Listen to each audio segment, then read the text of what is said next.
Булган аймгийн Булган суманд мэргэжил бүхэн сайхан арга хэмжээг зохион байгууллаа. Тус арга хэмжээнд аймгийн төр төсвийн байгууллагууд өөрсдийн мэргэжлийн онцлогийг 10 жилийн хүүхдүүдэд танилцуулсан юм а. Өнөөдөр дэлхий дээр 17-оос 20 мянган мэргэжил байгаа статистикчид тооцоолсон байна.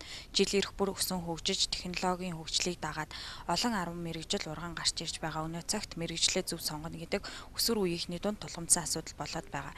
Тэгвэл өсвөр үеийн хүүхдүүдэд аймаг орон нутагт дутагдaltaй байгаа мэргэжлийн зөвлөгөөг аймгийн хөдөлмөрийн элдэс өгч, бусад төр төсвийн байгууллага өөрсдийн мэргэжлийн онцлогийг тайлбарласан төдийгүй хэрхэн эсэлтийн ерөнхий шалгалтанд орох талаар зөвлөгөөг өгсөн юм а.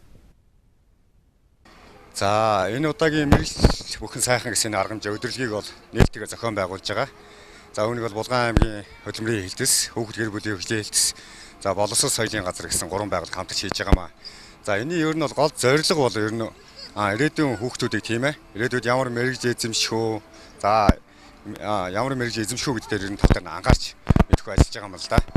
Тэгэхээр энэ удаагийн арга хэмжээнд бол за аймгийн төвийн ер нь 10 жилийн хүүхдүүд мэргэжил сургалт үйлдвэрлэлийн төвийн оюутнууд их хэмжээгээр хамрууллаа. За арга хэмжээ бол нэлээд өргөн болж өнгөрч байна. Энэ хамгийн гол зорилго бол ирээдүйн ямар монгол хүнийг, ямар монгол хүүхдийг тийм ээ бүтээх вэ, ямар хүн гаргах вэ гэдэг дээр ер нь анхаарч ажиллаж байгаа. Тэгээ манай Булган аймгийн хувьд бол энэ бол дээр нь бол за ирээдүйд ямар ажиллах боловсон хүчинтэй болох вэ? Булган аймгийн ирээдүйд ямар хүмүүс ажиллах вэ гэдэг дээр ер нь гол зорилго оршиж байгаа юм л да. Энэ удаагийн арга хэмжээ бол үүгээр дуусахгүй. Бас дахиад цаашдаа төлөвлөгдсөн арга хэмжээнүүд байгаа. За энэгээр бол үргэлжлээд одоо явагдаж байгаа. Энэ бол үндсэндээ бол за нээлтийн арга хэмжээ гэж хэлж болно. Цаашдаа хүүхдийн төвчшгүй хөдөлмөрийг устгах чиглэлээр бас нэлээд арга хэмжээнүүдийг бол төлөвлөд ажиллаж байна да. Манай нэгдсэн эмнэлгийн зүгээс гэх юм бол яаралтай төрийн тусламжийн эмчнэр нийтдээ хүүхдүүдэд яаралтай анхан шатны яаралтай тусламж үйлчилүүлэгчийг дарааллын зааварчилгааг болон тэгээд нөгөө хэвэн хүний насан турсан хүний муулаж дөнгөж төрсөн хүүхдийн хэвэн жинтэй муулаж зэргийг үзүүлээд дотор эрхтний байрлал, анатомийн байршил зөв гэдэг зүй талаас нь бас нэг тодорхой ойлголт өгөхөөр бол ажиллаж байгаа. Тэгээд лавшруулах тусламж энтрийг одоо нөгөө хүн болон анхан шатны иргэн бүр анхан шатны тусламж үйлчилгээ үзүүлэх стратегийг бас мэддэг байх ёстой гэдэг үүднээс ирвэл ерөнхий боловсролын сургуулийн хүүхдүүдэд бас ордог хичээлийн дагуу бид нэр гэмтлийн үеийн тусламжийн бас хэрэглэгдэх багц хэрэгслүүдийг авчирсан танилцуулга хийж байгаа. Эмчийн мэргэжил гэдгийг сурчлах үүднээс гэх юм бол хүн болгонд тусламж үйлчилгээгээ жиг төгсдөөмжтэй үрд айл гэрт баяр баясгалан авчирж өгдөг гэдэг талаас нь илүү бас тайлбарлаж өгч байгаа.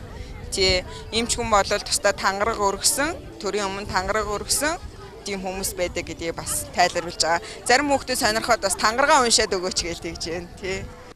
Эсэлтийн ерөнхий шалгалт хаяанд ирсэн өнөө цагт уг арга хэмжээг зохион байгуулсан төгсөх ангийн сурагчдын болон ахлах дунд ангийн суралцагчдын хувьд нүдээ олсон ажил байсныг тэд онцлсан юм.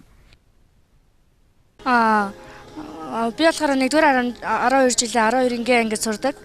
Тэгээ буян цай гэдэг. Тэгээд өнөөдрийн өдөр болохоор мэргэжил бүхэн сайхан гэдэг нь болохоор хүмүүс төртөлтэй хүүхдүүдэнд одоо ялангуяа төгсөх ангийн хүүхдүүдэд мэргэжлээ сонгоход илүү ач холбогдолтой гэж бодож байгаа. За би инженерснэр болохоор цагдаагийн агтанд ороход ямархан хичээлээр яаж өгөх гэх мэт олон зүйлүүдийг мэдж авсан. Надад нэг ирээдүйд мэргэжлээ сонгох тэгээд зөв мэргэжил сонгох талаар мэдээлэл өгсөн. Би эмч хэлээ гэж боддог. Би эдгээр үйлчлэл сургуулийн 8 би анги сурдаг. Хим биологийн хичээлээр судлах гэсэн. Энэ арга хэмжээг ер нь хүн амьтанд одоо ингээл 10 жилийн хүүхдүүд ер нь мэргэжлээ сурчлах маягаар гаргасан гэж бодож байгаа л да. За тэгээд хүүхдүүд ер нь их сонирхож үзэж байна. Одоо ингээл манай аюулгүй байдлын хөдөлмөрийн аюулгүй байдлын хувц сунар эднүсийг их сонирхож харж үзэж байна л да. Тэгээд хүүхдүүд одоо мэргэжлээ сонгоход нь тусалсан темирхүүл зүйл болоо гэж бодож байна. За би өөрөө захиргаанчингийн мэргэжилтэй болно гэж бодож байсан. Тэгээд дээшээ ирээд ойжуулагч мэргэжлээр сурж байгаа. Ойжуулагч мэргэжил нь одоо ойг цэвэрлэн тэгээд нөхөн сэргэн хортон шавжинд идэгцэн модын унгааж төлөөний мод цод бэлтгэх зорилготойгоор энэ анги байдаг. Уг өртөөжсөн арга хэмжээг аймгийн хөдөлмөрийн элдэс хүүхэд гэр бүл хөгжлийн элдэс хамтран зохион байгуулсан.